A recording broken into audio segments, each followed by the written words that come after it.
The Star Sport podcast is brought to you by Access Credit Union. Access Credit Union, funding dreams for over 50 years.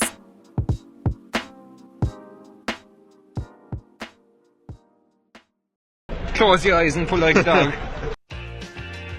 And a new Irish record for Phil Healy, 22.99.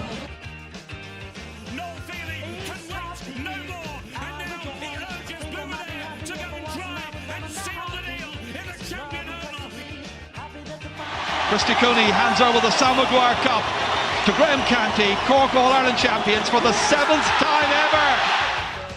So hello and welcome once again to another episode of the Star Sport podcast. I'm your host Matthew Hurley and I'm joined today as always by Star Sport editor Kieran McCarthy. The Star Sport podcast is brought to you in association with our friends at Access Credit Union. Access Credit Union, where your bank really does matter. Choose credit union, choose local, choose community. Now later on in the show we will be joined by the new Cork Camogie captain Méabh Cahalane. Méabh was speaking at the launch of the Very National Camogie League for 2025 as Cork prepare for their first game against Waterford on Saturday, February 22nd. But first we'll look at some stories that hit the headlines in West Cork over the last few weeks, or the last few days should I say. And we'll start off with Cork, the Cork footballers. They're in action this weekend against Westmeath in the Alliance Football League Division 2 in Super Value Park Keeve on Saturday at 5 p.m. But before we discuss the game here, we're going to discuss a story that was broke by yourself, obviously, on Friday evening. Conor Cahalane is training with the Cork footballers. So, like, you broke yourself here. How significant is this for the Cork footballers? He's performed well for Castlehaven. Obviously, he didn't quite get on the hurling panel this year. John Cleary's drafted him in. How significant is it?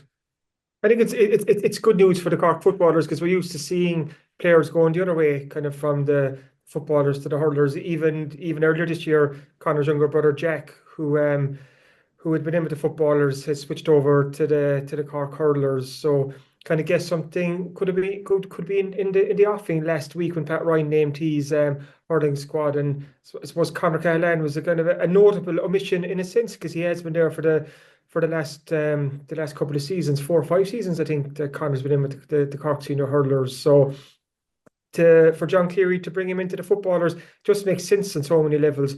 Of course, they know each other quite well, you know, kind of uncle and nephew. But in a football sense, Conor Cahalane has been really impressive with Castlehaven over the last few years. I know injuries held him back a bit in last year's county championship. Go back to the season before, like he's been one of the main men for Castlehaven, and there's a lot to like about Conor Cahalane as a footballer. Like, I suppose the main thing here, he's a very good footballer, you know, and for Cork football to kind of kick on and take steps forward, you need to get the best possible team out there. That's not to say that he's going to start for the Cork footballers, but he's definitely going to add into the options, especially around midfield when we're looking at that, the players that Cork have lost over the last bit. And if you're looking at the likes of Ian Maguire, like Ian's been an incredible servant for Cork, but hasn't played yet this year, you know, kind of like, is he with the championship coming up? You know, I think just to have options in there, and I think Conor Cahalane can provide that, and you could even move him around a bit. So I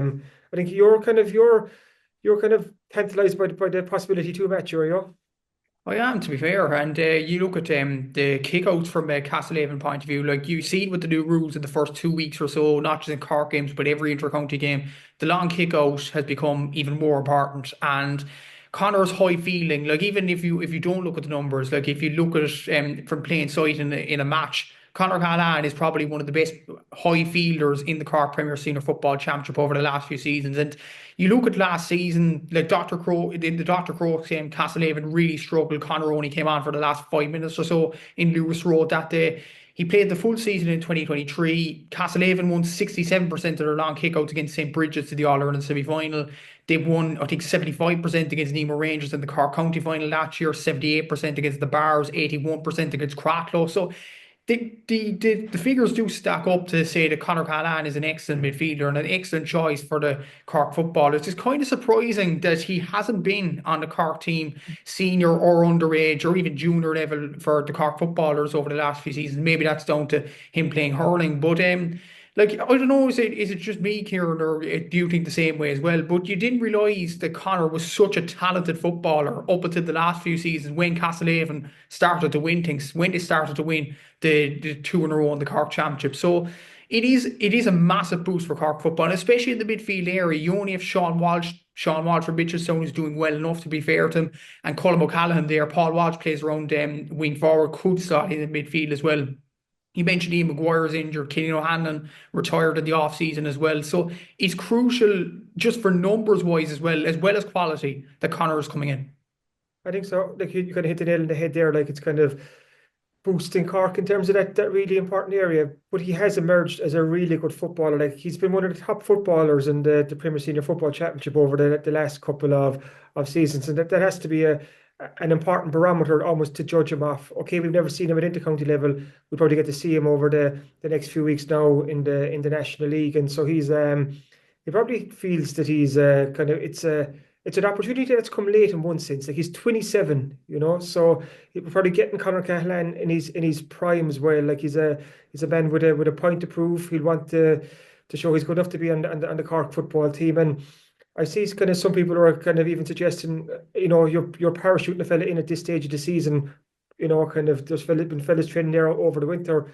But the way I look at it is, for Cork to be successful, you want the best possible team out there. So you want the best players in Cork to be there. And Conor Cahalane has been one of the top footballers in the county championship. And if he's putting his hand up to play for the Cork, there's no guarantee he's going to be a success here. But give him his chance just to see how he gets on it. So it's kind of it's been an interesting move from John Cleary. So we'll see over the next couple of weeks if Conor gets his chance to shine, what he can do, and who knows, we might even see him on Saturday night against Westmeath. Hopefully we will, and hopefully it will be a win for the Cork footballers. Just before we move on from John Cleary's side, must win game in your opinion, Kieran? This game against Westmeath. Monaghan and Roscommon are also playing this weekend, coincidentally in Dr. Hyde Park. Both of them are on 4 points. If one of those sides win, and if Cork manage to get the job done this weekend, possibly will be back in the promotion charge. Yeah, 100%. This is a must-win game. Westmeath have lost their first 2 games. We know that Cork are on 2 points after their opening 2 games. And when you consider after this, Cork are away to Monaghan, home to Roscommon. Like you're playing the 2 other kind of leading promotion candidates there. So Cork have to get a win against Westmeath, because if things go belly up on Saturday, suddenly, and we said it before in this podcast, suddenly you're looking behind you rather than looking ahead of you. Kind of Cork need 4 points on the board before they travel to take on Monaghan, because that has potentially be a crucial game in this promotion push. So yeah, it's definitely a must-win game. 5 o'clock up in Páirc Uí Chaoimh. Cork team will probably be named on Friday-ish. Thursday, Friday, we'll have to keep an eye out for that. I was talking to John Cleary for a piece for this week's Star. Unlikely we'll see Ian Maguire, Brian Hurley, David Buckley for this. John Cleary was saying that this game could come just a bit too soon for them. But Rory Dean is back. He's back in option now. We saw Tommy Walsh come on against Down as well. So hopefully some of the short-term injuries are starting to clear up, but we're still without those long-term injuries, including Dan Deneen, who I'd actually missed. I didn't realise Dan had injured his metatarsal and he's out for the league as well. So that's 5 long-term injuries who are likely to be missing for the entire league campaign. So that's why when you get a body like Conor Cahalane on board, I just think it's good news. Yeah, exactly. So, and hopefully Cork get the job done this weekend in the must-win game, as we mentioned before as well. Moving on to the LGFA in the Lidl National League there, and Cork got a win over the weekend in Fethard and Tipperary. They beat Tip by 3-12 to 9 points over the weekend. Laura O'Malley from O'Donovan Rossa got 1-4 from play in this game, and Cork sit joint second at the table along with Monaghan. So Galway are on 9 points, Monaghan and Cork are both on 6. Monaghan lost at the last minute, as it turned out, to Donegal as well. So you feel like promotion's going to be an aim here, and it's going to be tight right till the end. But Cork are in a decent position, 6 points out of a possible 9. The only game they lost was against Galway, who were flying high at the top, and the Galway game was away in Tuam as well. So good start for Joe Carden.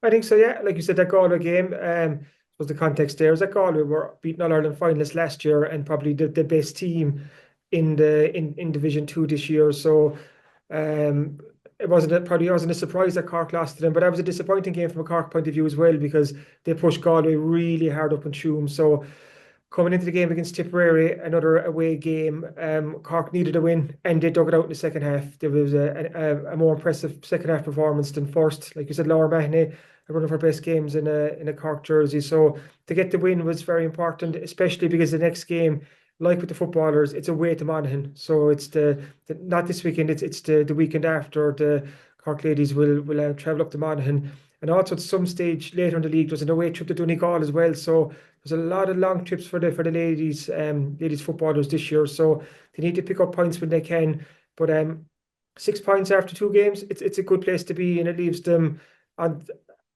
6 points alongside Monaghan. Like you said, Galway are 100% record. So Cork are in a good place right now, but knowing that there's probably like the men's team, that there's very little room for error if they want to get promotion back up to the top tier.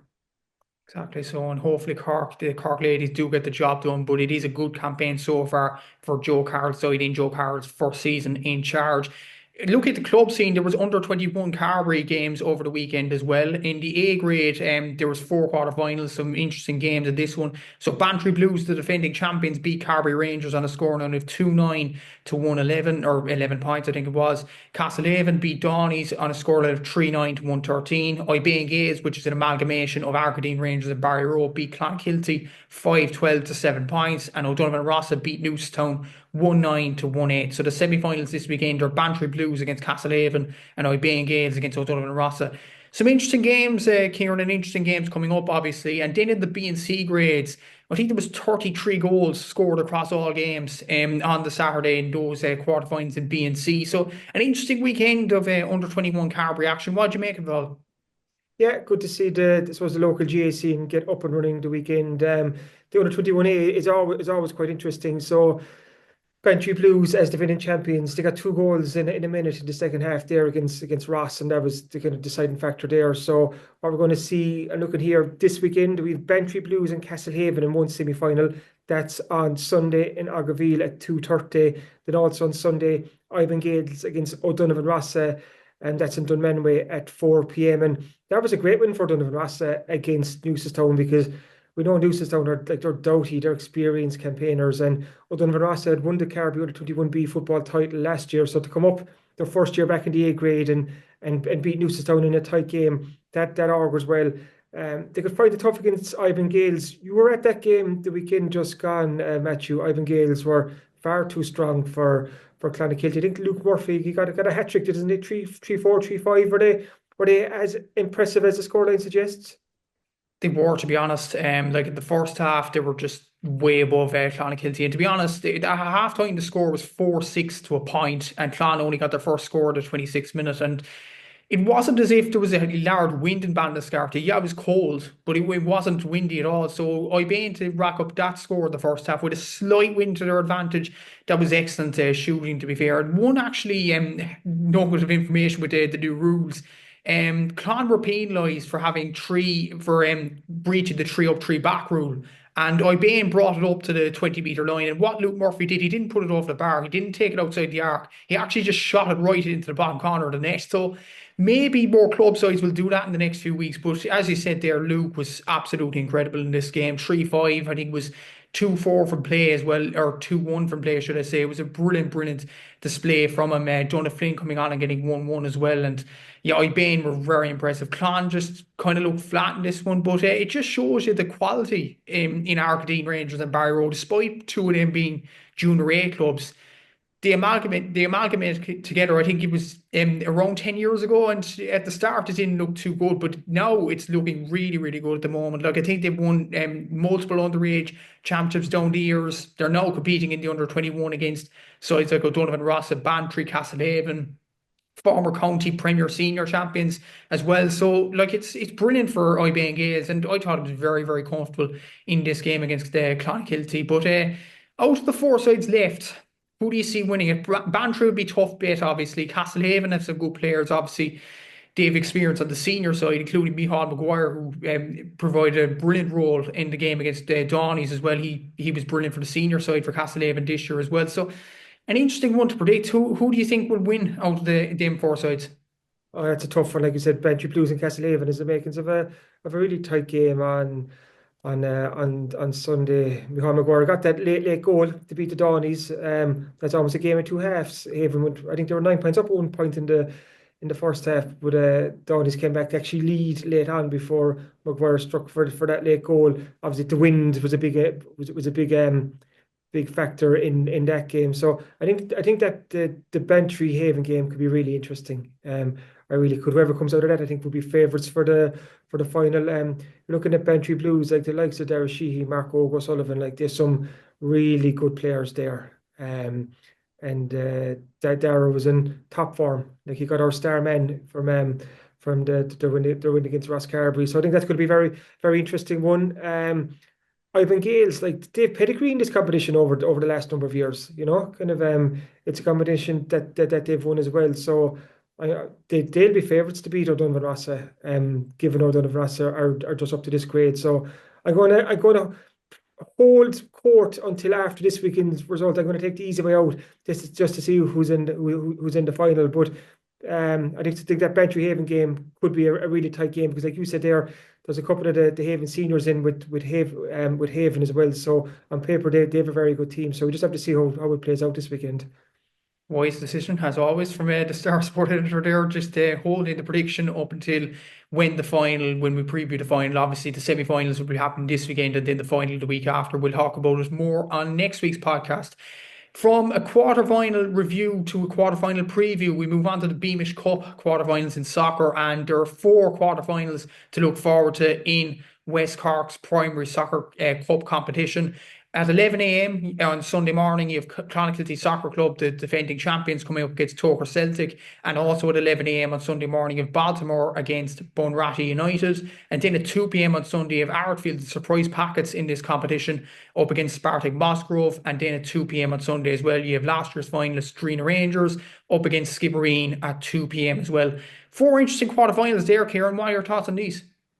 Yeah, kind of the draw was made last Thursday night, and what stood out to me is that last year's finalists, Clonakilty and Drina Rangers, are on opposite sides of the draw. So they are the top 2 in the Premier Division now, as it turns out after the weekend's action, and they were the top 2 last season. So could they be on a collision course to meet in the final again this year? It appears that way, but the other 6 teams left in the competition would be keen to cause a shock. You're looking there at the games, kind of Drina against Skibbereen. You have to fancy Drina there. Kind of Drina are the Premier Division team. They're going quite well. And Skib would have to be this is like Liverpool against Plymouth. The league leaders against a team in the division just below.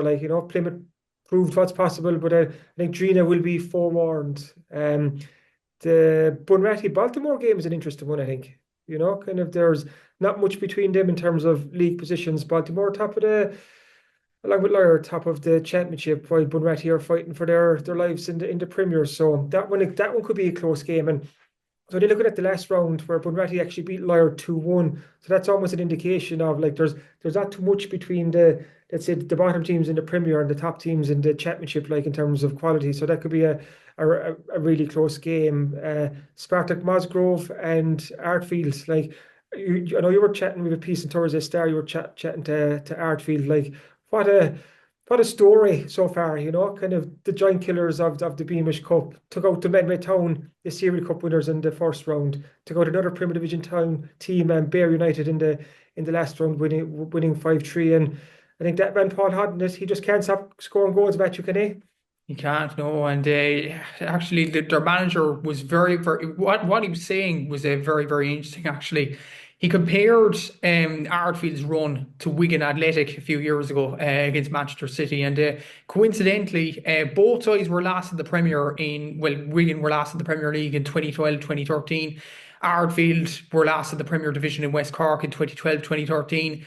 Wigan had a striker on fire, as they say in Will Grigg. Ardfield have one at the moment in Paul Hotlet, scoring 7 goals in his last 2 games. So the comparisons are so clear, to be honest with you, with Ardfield and Wigan Athletic. But it's a great story for Ardfield. But Spartak Musgrove, that's an interesting opponent because Spartak have done very well in this competition. They've got a bit of form going in the championship as well. So it'd be very, very interesting to see who comes out on top in that game. But Clonakilty and Drina, as you mentioned there, like they'll be very, very hard to stop in this cup competition without a doubt. And yeah, we'll look at how the semi-finals do play out, or the quarterfinals play out, and what the semi-final draw looks like in next week's podcast. But the Beamish Cup is looking very, very interesting indeed. Sticking with soccer, and there's a League of Ireland game this Friday night to open the season between Cork City and Galway United at Turner's Cross, and quite interesting from a West Cork point of view here. Cork City's captain, Charlie Lyons, is from Innishannon. Galway United manager John Caulfield is a native of Inniskeen. So we do have West Cork involvement in this game, and the League of Ireland starting as well, which is it probably growing exponentially among the media around the whole country in the past few seasons. So like it should be an interesting game at Turner's Cross on a Friday night here. It is John Caulfield, the Cork City legend, is returning home to his old stomping ground, but he'll be sitting in the opposition dugout this time. So we all know John Caulfield's legacy at Cork City is kind of it's etched in stone forever. Their record appearance maker, their joint record goal scorer, is in the Cork City Hall of Fame. Then that was as a player, then as a manager, led him to the Premier Division in 2017, 2 FAI Cups. Kind of I think he was in charge for 5 or 6 seasons there before he left in early 2019, and then John took over as Galway United manager in 2020 when they were in the First Division, and he's got him up to the Premier. And it's actually for the first time. I know he's coached Galway against Cork City before, but that was down in the First Division. I think it's the first time meeting. He'll lead a team against Cork City in the Premier. So it's kind of an exciting time for all League of Ireland fans. It's the start of the season, and we've interviewed John Caulfield in Thursday Southern Star, and he said the only guarantee, or the great guarantee with the League of Ireland, is that there's no guarantee who the champions will be. If you remember back to last season's Premier Division title race, it's like no team wanted to win it. Kind of, I was even looking there at the final table that Shells, who eventually won it, they actually won less than half their games, kind of like 17 out of 36 or something like that. It was just a really strange league. And Galway finished 5th, but they're only 11 points off the top. So yeah, John Caulfield will want Galway to get off to the best possible start at Turner's Cross. Cork City, who won promotion from the First Division last year, will want to get off to the best possible start in front of, I presume, a packed Turner's Cross and as well. So it's the makings of a very interesting kind of homecoming of sorts for John Caulfield. But it's just great that we have that West Cork interest, and even popping down to the First Division for a second, we'll have John O'Donovan with Cove Ramblers. John signed with Cove there just before Christmas. So yeah, there's plenty of West Cork interest to keep us occupied on the soccer front, Matthew. Brilliant to see, obviously, and with League of Ireland growing, it is great to see West Cork interest in the League of Ireland, definitely. So, just moving on to rugby briefly as well, Jack Crowley did feature in Ireland's 32 points to 18 Six Nations win over Scotland, but crazily enough, he came on at fullback while Sam Prendergast remained at the number 10 position. He came on for Calvin Nash with Hugo Keenan moving out to the wing. Quite an interesting switch there, Kieran, from Simon Easterby there. What were your general thoughts of it? Obviously, Sam was named man of the match, the official Six Nations man of the match on Sunday against Scotland. Jack was moved to full back. Will we see more of that in the next few weeks? And Ireland have Wales next. Wales obviously have got rid of their manager Warren Gatland in the past few days as well. They seem to be on a low ebb at the moment. So maybe that's an opportunity to start Jack in that game at 10. Or does Simon Easterby try him at 15? What do you think? Yeah, it was quite interesting to see Jack come on at fullback. I don't think any of us had foreseen that, because we spoke about it on last week's podcast and probably the podcast before about the battle for that number 10 jersey. It's between Crowley and Prendergast, with kind of Kieran Frawley's the kind of the third name in the mix. But Prendergast was going so well the last day. I presume Easterby just wanted to leave him out there, because he was coming off the back of a very tough game against England where he looked a bit wobbly and it didn't go right. But whereas against Scotland, Prendergast, he looked good. He looked really good. Like you said, he got man of the match. He nailed his kicks the last day. He looked a lot more confident, kind of his kicking game. He looked more comfortable there. Even though I was surprised by the Scots. I'd actually expected more of a challenge off them. It was easier. It was an easier win in the end than ever probably felt it could be. So I just think maybe with Prendergast going so well, that Easterby said, we'll just leave him on there and get those 80 minutes under his belt. And then to bring on Jack at fullback, really interesting. Jack did very well at the start. He caught one huge Gary Owen, kind of just he was on there a couple of minutes. So Jack would have wanted to come on at number 10. That's his favourite position. You mentioned the Wales game there. I think that's Saturday week, February 22nd.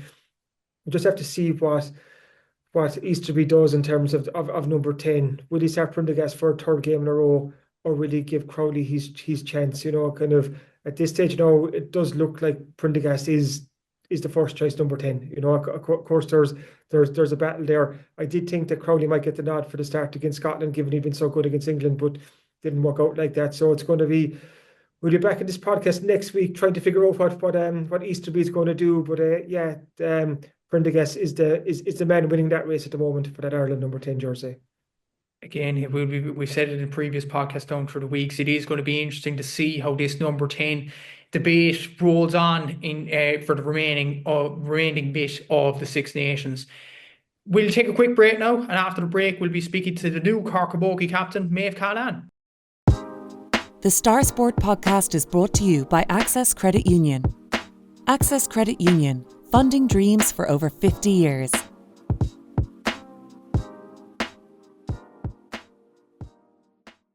So welcome back to the podcast, and we will be speaking to Méabh Cahalane in just a little bit about her new role as Cork Camogie captain. It's poignant in a way, Kieran, because 30 years ago in 1995, her dad Niall was named captain for the Cork senior footballers. 30 years later, obviously, and his daughter Méabh is the Cork Camogie captain, the new Cork Camogie captain, after her club St Finbarrs won the senior Camogie championship last year. She was vice captain to Molly Lynch from Sarsfields last season as well, so she does have experience in kind of leading the team in Méabh Cahalane. So, it's a brilliant opportunity for her to take this opportunity with both hands, but she does have a lot of experience in leading this Cork team. Oh yeah, Méabh has huge experience at this stage. I think she her first year with the Cork senior camogie team was back in 2015, and we're now in 2025. So she's a huge wealth of knowledge there that she can draw on. And like you said there, she was kind of was it vice captain last year, but she was if you're looking at a lot of the trophy lists from last year, from the Munster Championship to the All Ireland, kind of Méabh was kind of front and center there. So she's an experienced head. She's a really good player. She knows what's needed at this level. She's won All Irelands. She knows what's needed to win the big prizes, and I think it's a great honour for her at this stage of her career, and at the start of what could be a very exciting season for the Cork Camogie team as they chased 3 in a row for the first time since the early 1970s. And this Cork team will be the team to beat. They proved it in the last 2 years, winning the O'Duffy Cup, beating Waterford 2 years ago, beating Galway last year. Cork will be the team to beat. Méabh is the captain of this Cork team now, but it is a team full of leaders as well, and she'll know that, and that's almost a comfort too, that it's such an experienced squad at this stage, like they've been there, they've done that, they've won the All Ireland, so they all know what's needed to get a Cork across the line. But I think you touched on a nice thing there, the Cahalane dynasty, it's incredible.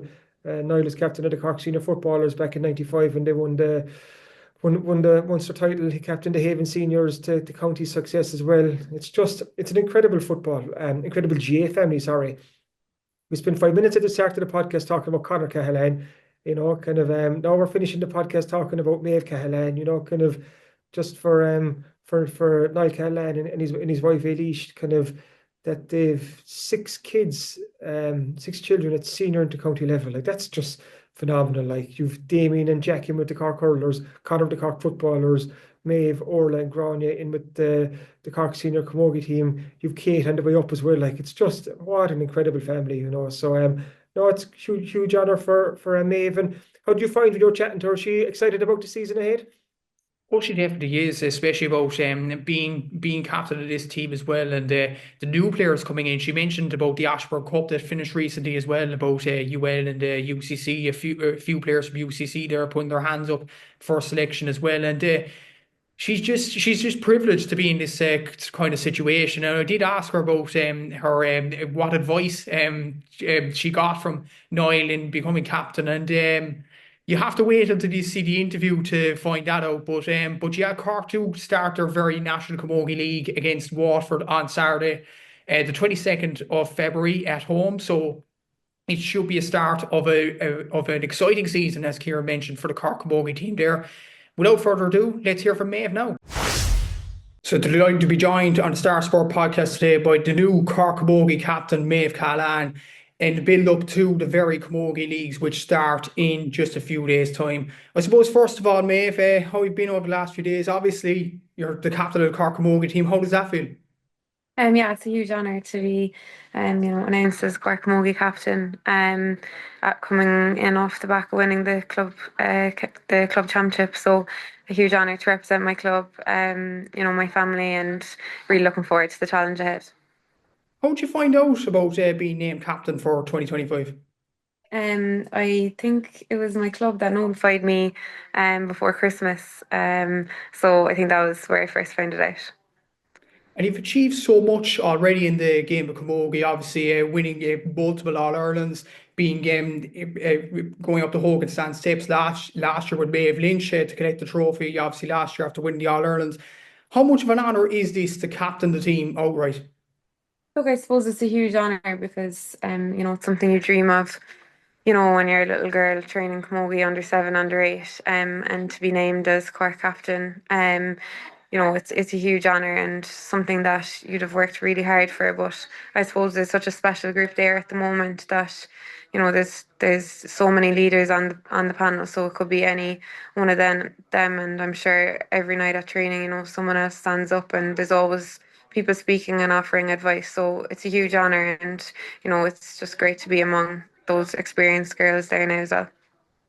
And your dad, obviously, Niall, Cork and Castlehaven legend, has captained many teams in the past. Are you going to get much advice off him?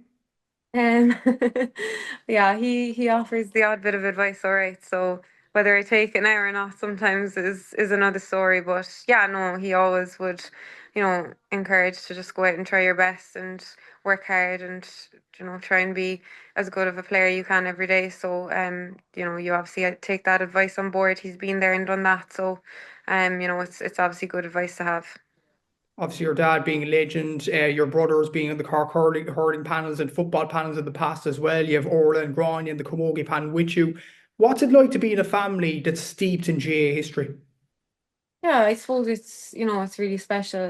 We're extremely fortunate that, all of us enjoy it so much. And that we get so much out of it. But I suppose each one of us puts so much into it as well. You see, you see the lads and the girls, the amount of work they put into it and the training and the hours. And obviously, it was a great season for us last year and probably not so much the lads. So, between all of us playing, there's some great days and there's some disappointing days, but, we're always there to support each other. So it's really nice to have at home. And I suppose we're just really fortunate to all be enjoying it so much. What's it like in general to have two of your sisters on the panel with you in Orla and Grania? It definitely makes it that bit more special. Especially the last couple of years when we won. When you've any sister involved or any sibling involved, it definitely makes it more special. I suppose, it was a really proud moment for my mum and dad as well, and our grandparents. So it definitely makes those days more special.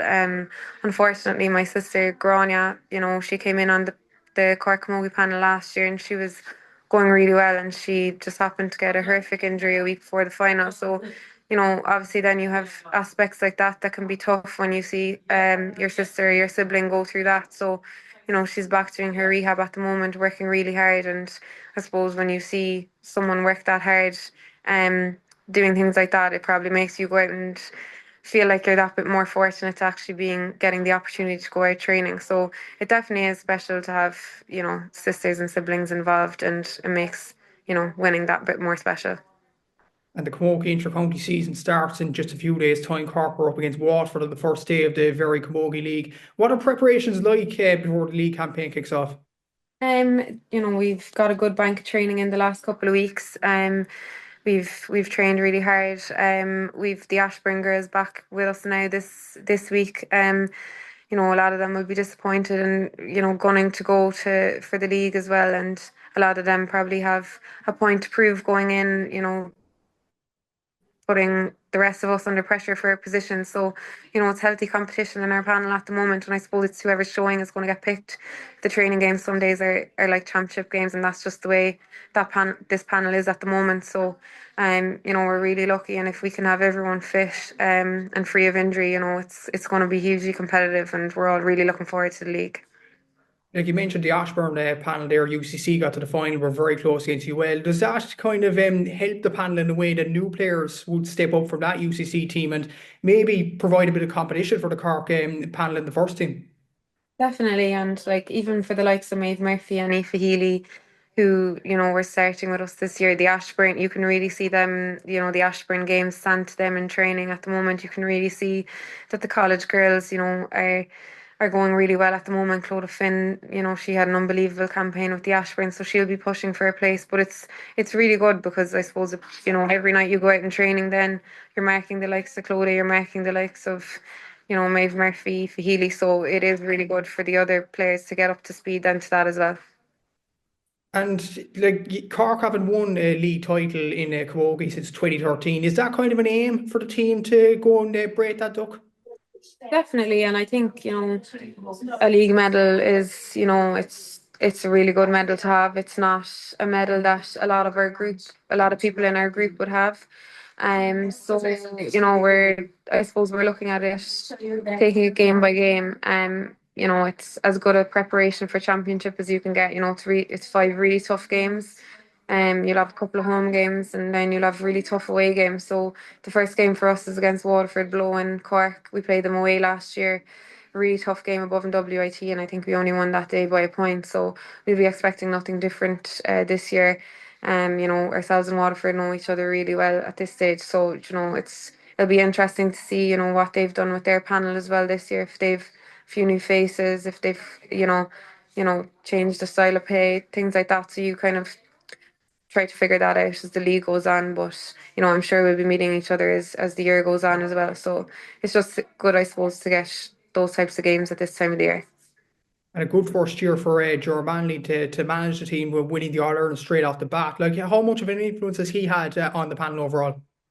Yeah, he's Ger's come in now, and he's brought in fresh.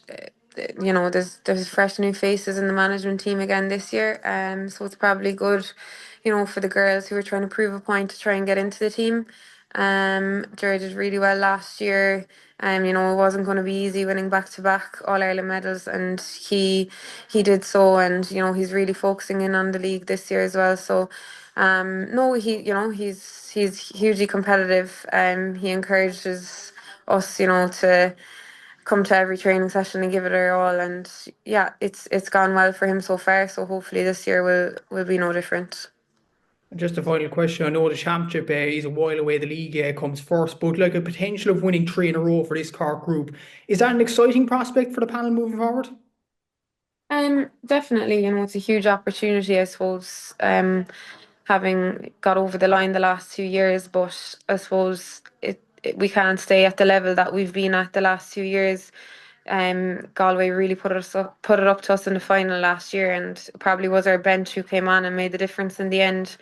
That was probably, the impact that they have was probably the difference between the two teams in the end. But there's nothing between the teams, so we know that the pack are chasing us, and we have to go another level, and we have to raise the bar again if we intend on getting back there. So I suppose getting as much as we can out of the league, then we move on to Munster Championship, and then you start your championship games. So there's a lot of games to play, there's a lot of training to be done. So we know how hard you have to work to get back there. But I think everyone's intention is that's obviously the goal, but we've a lot to do before we get there. Yeah, and hopefully Cork to go on and win the 3 in a row. That'd be absolutely brilliant. Listen, Maeve, thanks very much for your time. Best of luck with the league campaign and the championship later on, and congrats on being the Cork captain for 2025. Thanks a million. The Star Sport podcast is brought to you by Access Credit Union. Access Credit Union, funding dreams for over 50 years.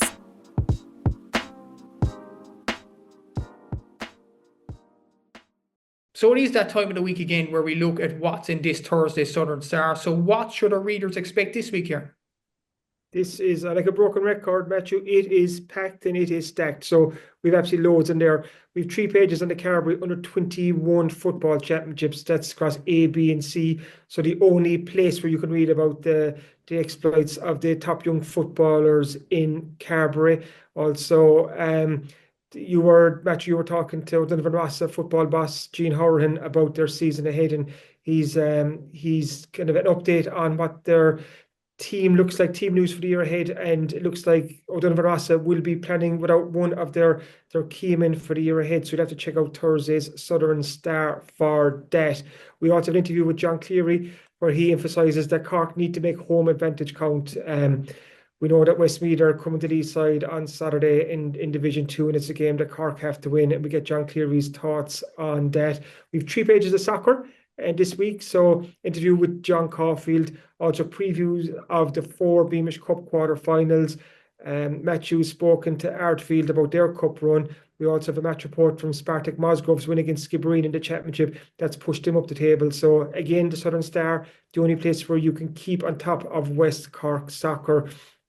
Also in the weekend just gone, Kilmeen-Kilbree held their reunion from the 1984 county double winning team that won the County Junior B hurling and football championships. So Tom Lyons popped along there, and it's a really nice piece by Tom. He was talking to some of the heroes from those Kilmeen-Kilbree teams in 1984.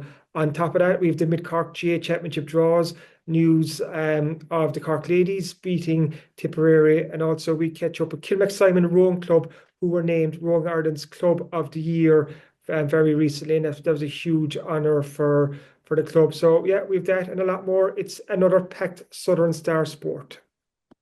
And of course, as usual, if you are further afield or can't make it to the shops, you can subscribe to the Southern Star e-paper and get the Southern Star on your laptop, tablet or phone. Just go to www.southernstar.ie/subscribe, enter your details, and you'll get an exact replica of the newspaper for less than €2 per week. As always, thanks for listening to the Star Sport podcast, and thanks again to our sponsors at Access Credit Union. If you enjoyed this, please remember to rate, review and subscribe to the podcast wherever you get your podcast, and we'll be back again next week. Until then, take care.